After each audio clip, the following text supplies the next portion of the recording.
Welcome to the Deep Dive. Great to be diving in. Today, we're getting into something I think everyone experiences. You know that feeling when someone or something just clicks and suddenly you're upset or defensive or whatever it is? That feeling that something outside of you is making you feel a certain way, like you're just reacting. Exactly. It feels automatic. So the big question we're tackling in this deep dive is, why do we get so upset by these things?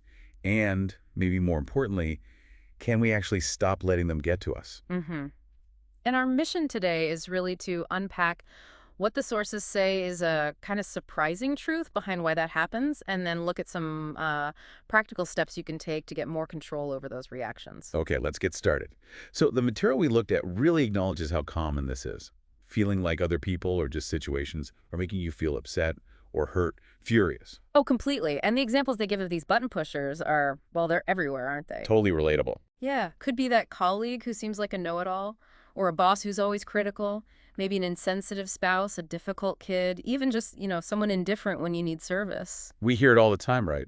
My job's great, but my boss drives me nuts. Or these kids are making me crazy. Exactly those phrases. And it's not just people, is it? It's things, events. Right. Traffic is a classic. Boring meetings, things breaking down. Or big life changes like changing careers, divorce, getting married even, a new baby, deadlines, crises, just uncertainty itself. And the material points out something interesting. Even good things, positive events, can potentially push buttons. It really depends on how you react. And they use a simple model to break this down. It starts with A. A for activating event, the person, the situation. Exactly. And then there's C. C is the consequence. So your feelings and what you actually do. Right. And those consequences, the C's, they cover a huge spectrum. Yeah, from just being mildly annoyed or a bit bummed out. All the way to feeling completely outraged or, deeply depressed or even ecstatic on the other end. And those feelings usually drive behavior. Right. Almost always. The C includes the behavior, even tiny things like blinking rapidly, shifting in your seat, how you drive in traffic. Yelling at your kids. Fidgeting in an interview, Yeah. yeah. The feelings are kind of the engine for the actions, the behaviors. So you've got A, the event, and C, the consequence. And it feels so natural to just think, A causes C. The traffic made me angry. My boss made me defensive. I know I feel that way a lot. And this is where the material presents the really central, maybe even provocative idea. Okay. A's activating events do not directly cause C's your feelings and behaviors. Well, hang on. So the traffic jam isn't making me angry. That comment didn't make me feel defensive? Not directly, no. There's a missing link, a crucial step in between. Which is B. B stands for? Your beliefs. Your thinking. What goes on in your head about A? Okay, beliefs. Let's unpack that. The material uses this really vivid rattlesnake example to explain ABC. Yes, it's a bit dramatic, but effective. Imagine someone tosses a box of rattlesnakes into a crowd. Okay, terrifying. Your reaction, C, might be instant panic, running, yelling, heart pounding, but think about what has to happen first. Your brain has to register snakes. Exactly. It processes the input, and it does two things, lightning fast. First, it labels the fact, okay, those are rattlesnakes flying towards me, just objective reality. Right. Then, almost instantly, it makes a judgment about that reality. That's the B, the belief. Danger. This is bad. Get out. Okay. That thinking, that judgment at point B, happens in milliseconds, and that's what signals your body to react at C, the fear, the running, the yelling. So it's not just the snakes, A, but the thought, this is dangerous, B, that causes the panic. Yeah. C, the material also had that example with kids in a bucket. Yes. If they think it's full of water being dumped on them, they flinch. C. If they think it's confetti, they might cheer. C. Same. A, bucket tipping, totally different. B, different belief, leads to a different C. Wow, okay. So the core principle is, it's not the objective event A, but what you think about it at point B that largely determines how you feel and act at point C. Precisely, which leads to a really powerful conclusion, and maybe a slightly uncomfortable one sometimes. Which is? You are ultimately responsible for your feelings and actions, because you have the capacity at point B to direct and control your thinking. So, I push my own buttons. That's the essence of it. You push your own buttons based on how you think about what's happening. Okay. Now, the thing is, while there are healthy ways to think at point B, this material focuses on three main dysfunctional ways, three screwball ways, as they call them. Screwball ways of thinking. Okay. And if you're using one of these three at point B, you're almost guaranteed to overreact, handle things poorly, and yeah, let those buttons get pushed hard. All right, let's break down these three. What's the first one? The first one is awfulizing. Awfulizing. Sounds awful. It kind of is. It's basically catastrophizing, making things into a much, much bigger, more terrible deal than they actually are. Yeah. The material mentioned a common pattern here, right? The what if, followed by something terrible. Exactly. That what if question followed immediately by an awful judgment. Like before an interview. What if I freeze up? What if I can't answer? Oh, that would be awful. Or in a relationship. What if they don't call back? What if they don't love me anymore? I couldn't stand it. That I couldn't stand it phrase seems key. It really is. That and phrases like, it drives me crazy when, oh, I just hate it when. Those are often signals you're awfulizing. But it's important, the material notes, that not every what if is awfulizing.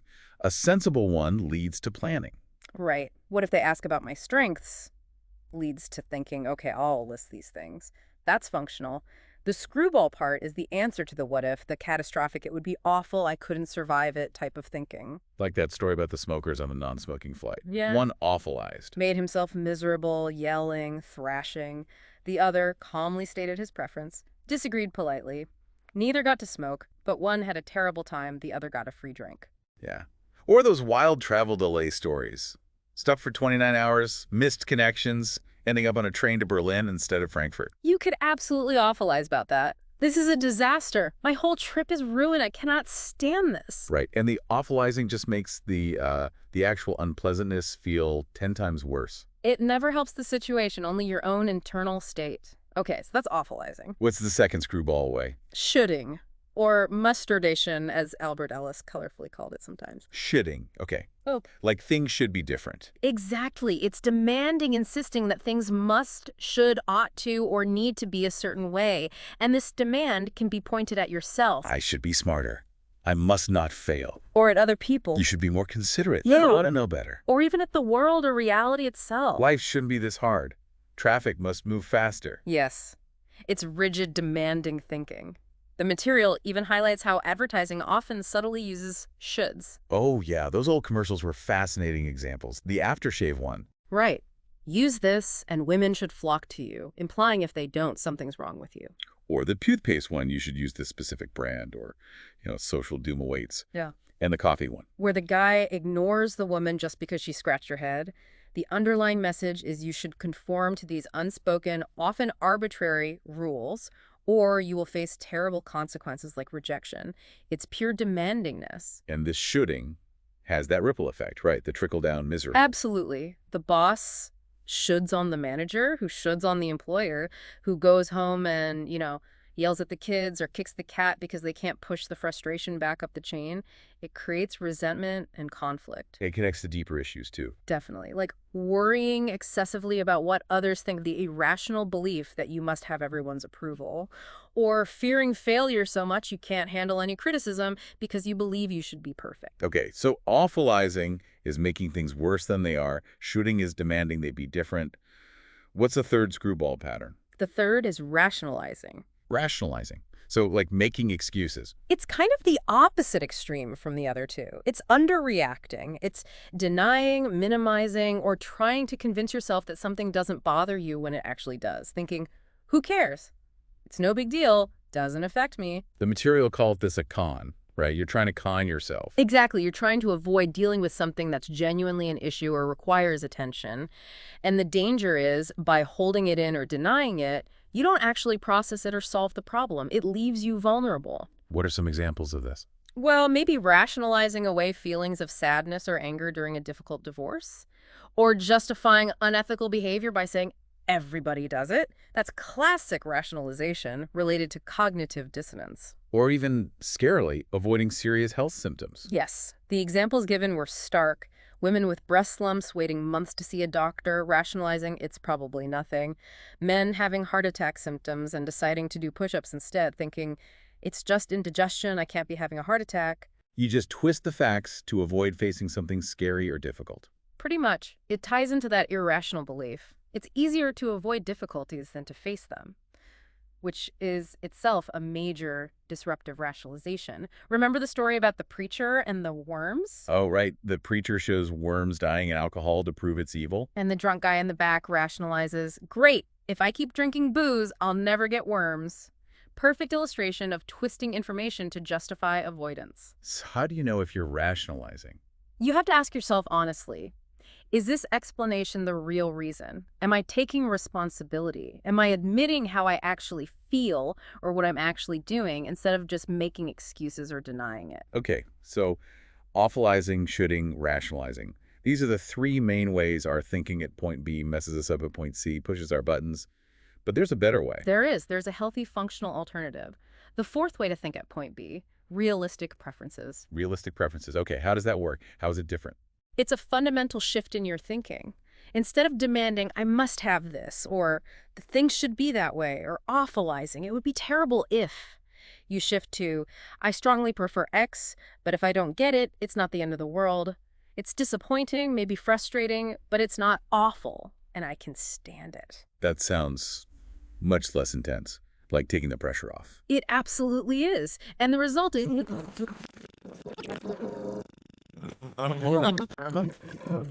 things like concern, disappointment, frustration, sadness. You feel those without getting completely overwhelmed by debilitating anxiety or rage or deep depression or crippling guilt. And that allows you to act more effectively. Exactly. You can handle the situation without your own reaction getting in the way.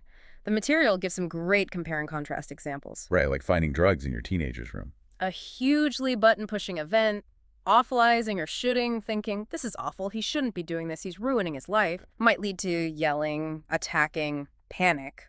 Rationalizing might be blaming his friends, downplaying it, just worrying sick but not confronting it directly. But thinking with realistic preferences sounds more like, wow, I strongly prefer he wasn't doing this. This is concerning and disappointing. But it's not awful in the catastrophic sense, and I can deal with this. And that thinking leads to different actions. Yes, it allows you to feel appropriate concern and then have a firm, rational discussion, set consequences, get help if needed, address the problem without melting down or becoming abusive yourself. Or the example of a spouse being distant or unresponsive sexually. Rationalizing might lead to just avoiding the topic, maybe sulking, building resentment. While the preference thinking is, I'd really prefer more intimacy, and I feel disappointed that we're distant right now.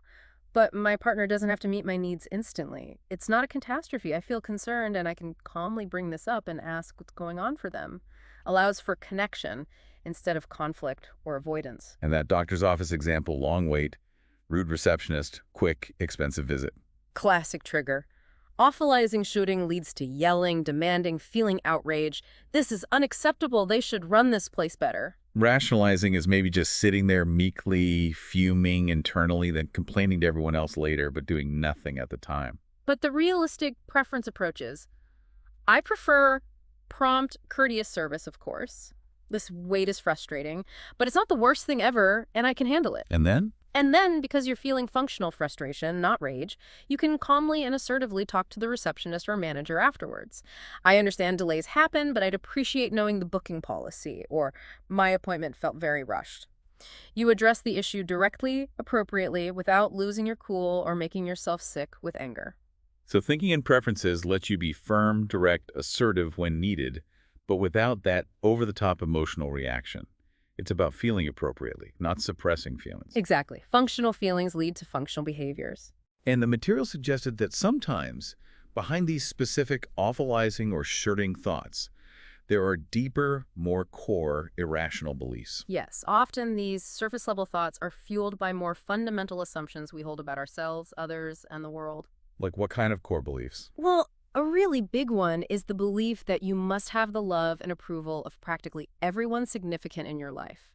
This is often cited as irrational belief, #1. And if you believe that, you'd be terrified of rejection. Terribly. It leads to people-pleasing, avoiding conflict at all costs, being crushed by criticism. It fuels a lot of awfulizing about social situations and rationalizing bad treatment. Where else? Another one is the belief that bad or unfair things should not exist, and that when they inevitably do, it's awful and you must get terribly upset about them. This is sometimes belief, #10. That sounds like it directly reinforces the idea that A causes C. If something bad happens, A, and you believe it shouldn't happen, you conclude you must feel awful. Mhm. C. Precisely. It sets you up for misery whenever reality doesn't match your demands. And then there's low frustration tolerance. The underlying belief that things must go the way you want and it's unbearable or awful if they don't. Makes it really hard to stick with anything difficult. Okay, so if awfulizing, shoulding, and rationalizing are the problem, fueled by these deeper beliefs, and realistic preferences are the solution, how do you actually do it? How do you make that shift in the moment? Right. It's not enough just to know this intellectually. No. The material lays out a very practical 4-step method to actively change your thinking. But they really stress this takes commitment, awareness, and practice. Lots of practice. It's work. Makes sense, like building any new habit. Okay, what are the 4 steps? Step 1 starts where the pain is at point C. You have to identify your specific dysfunctional feelings and behaviors in a situation where you got upset. So maybe it was intense anger, yelling, withdrawing, feeling paralyzed by anxiety, making sarcastic comments. Name the feeling, name the action. Be specific. Got it. Identify the problematic C. Then step 2. Step 2 is digging into point B. You identify the irrational thinking, the awfulizing, the shoulding, the rationalizing that you use to create that C. What were you telling yourself? The material used that Joanne example, right? Upset about her husband being distant. Yes. Her step 2 thoughts were things like, what if I'm not attractive to him anymore? That would be awful. Awfulizing. And he should pay more attention to me. He makes me so mad. Shoulding and blaming A for C. And you also try to spot the underlying beliefs. Yeah, if you can. Joanne might realize her fear of rejection needing approval and her demand that her husband must act a certain way were driving those thoughts. Okay. Step 1, C. Step 2, B, the irrational thoughts. What's step 3? Step 3 is actively disputing those irrational thoughts. You challenge them. You question them. Are they really true? Are they logical? Are they helpful? So Joanne would ask herself, Questions like, is it really awful if he's less attentive sometimes? Where's the evidence? Is it truly unbearable? Will getting furious make him more attentive? Does it help me feel better or solve the problem? or like the example with the difficult boss, must they really be the way I demand? Is it helpful for me to make myself enraged about their behavior? Exactly. You're arguing against your own irrational beliefs, poking holes in them. This disputing is crucial for loosening their grip. And finally, step 4. Step 4 is substituting the new, effective thinking, replacing the irrational beliefs with realistic preferences, and then identifying the new, functional feelings and behaviors that result from that thinking. So back to Joanne. Her step 4 thinking would be, Something like, I strongly prefer my husband to be attentive, and I feel concerned and disappointed when he's not. But it's not awful if he isn't always, and I can stand it. He doesn't have to be the way I want all the time. and the new feeling isn't panic or rage? No, it's maybe concern, disappointment, functional negative emotions, and the behavior isn't yelling or sulking, but maybe thinking, okay, I feel concerned, I can talk to him calmly about this and see what's going on. It opens the door for effective action. And this whole 4-step process takes effort, especially at first, like Joanne needing 20 minutes. Yes. It's conscious work. You might need to write it down. The material mentioned practice sheets you can use. But the more you practice identifying C, finding B, disputing B, substituting new thinking for step 4, the faster and more automatic it becomes. You have to repeat the new thoughts, really drill them in. Building new mental pathways. Exactly that. Overwriting the old, unhelpful habits. And what's really striking is how this ABC model, these 4 steps, apply to, well, pretty much everything. Everywhere. It's incredibly versatile. Relationships are a huge testing ground, right? Definitely. The material talked about things like communication, humor, commitment, flexibility, respect being key for good relationships. And you can see instantly how awfulizing, shoulding, and rationalizing just sabotage all of those. Yeah, if you awfulize about conflict, fighting is awful, you won't communicate honestly. Yeah. If you think your partner should just know what you need, forget respect or flexibility. If you rationalize problems away, commitment suffers. Think about handling criticism from a partner or friend.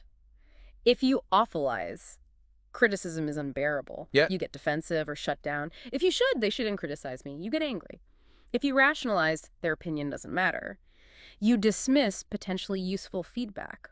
But if you use realistic preferences, You think, I don't like criticism, I prefer approval, but I can stand hearing it. It's not awful. Maybe there's something I can learn. It allows you to listen, respond assertively, but not aggressively. It helps navigate those tricky moments, like when a partner gets defensive, that old switcheroo they mentioned, Yeah. by focusing on managing your reaction instead of getting sucked into blaming. Or dealing with jealousy or suspicion.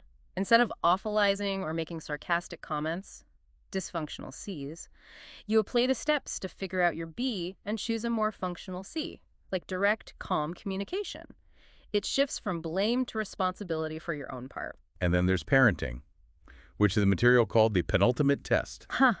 Yes, because kids just know how to push buttons like no one else. That feeling of, my kids are making me crazy, it's so common. But again, the model says it's your thinking about their behavior that's creating the crazy feeling. Right. The challenge is to manage your own B, your own thinking, so your C, your reaction, is effective even when they're being, well, creepily uncooperative, as the source puts it, It's the difference between losing it and yelling when the room is a disaster. versus feeling functional frustration and being firm and calm while setting expectations and consequences. Applying the steps helps when dealing with siblings fighting, kids being irresponsible or disrespectful, instead of getting depressed or enraged. You aim for functional frustration or concern. Exactly. Which leads to more effective parenting actions. The material even touched on really tough stuff like being a step-parent or finding out a kid is sneaking out or doing something serious. Using the steps helps you address the gravity of the situation without your own overreaction making things worse. That story about the sulky daughter who felt left out was interesting too. Understanding her feelings, yes, but also helping her find better ways to cope than just sulking. It's about teaching functional coping, not just reacting to the behavior. It might feel harder with family because the emotions run so deep, but it's arguably even more crucial to practice these skills there. And beyond family and partners. It's absolutely universal. Job situations, dealing with incompetent colleagues, difficult bosses, unfair treatment, social situations, nervousness about approaching people, handling bad service. Dealing with bureaucracy, frustrating relatives, contractors who don't deliver. Making big life choices, like a career change, managing the anxiety and uncertainty around that. The ABC framework and the 4 steps apply across the board. The principles are the same. Okay, so let's try to synthesize this. If we bring it all back to the core message from this deep dive. It really boils down to this. External events, other people's situations, the A's, they happen. They can be challenging, annoying, even painful. But your reaction, your feelings and behaviors at C isn't caused by A. It's largely determined by B. By your beliefs, your thinking. Right. And the key to not letting your buttons get pushed, to managing your C, is consciously choosing to think at point B using realistic preferences. I prefer this, but I can stand it if it doesn't happen. Instead of falling into the traps of awfulizing, shoulding, or rationalizing. And it's not magic. It takes work, commitment, awareness, practice, practice, practice. Absolutely. Perseverance is key. But the payoff is huge in terms of navigating life's difficulties with, let's say, more effectiveness and less unnecessary suffering. And just to be clear, the goal isn't not to feel anything, like that's rationalizing. Exactly. It's not about becoming numb or pretending things don't matter. It's about thinking realistically so that you feel appropriately concerned instead of panicked, frustrated instead of enraged, disappointed instead of devastated, and can then act effectively rather than being derailed by your own overwhelming emotions. It's realistic thinking, not just wishful positive thinking. It's about harnessing the power of your B to choose your C. Well put. So we started this feeling like maybe we're just puppets, reacting to whatever pushes our buttons. And we've ended up seeing that actually we have a significant amount of control right there in our own minds. By changing your thinking, you really can change how you feel and what you do. You can handle tough situations and difficult people much more effectively and with a lot less internal wear and tear. It's a profound shift in perspective. So here's a final thought to leave you with based on all this. If your feelings and actions really do stem mostly from your thinking, what's one challenging habituation, one button pusher in your life right now where you could consciously practice shifting your B, shifting away from awfulizing or shoulding or rationalizing and toward a realistic preference? Just notice what happens. See how it changes your C. The potential for change, it seems, is right there within you.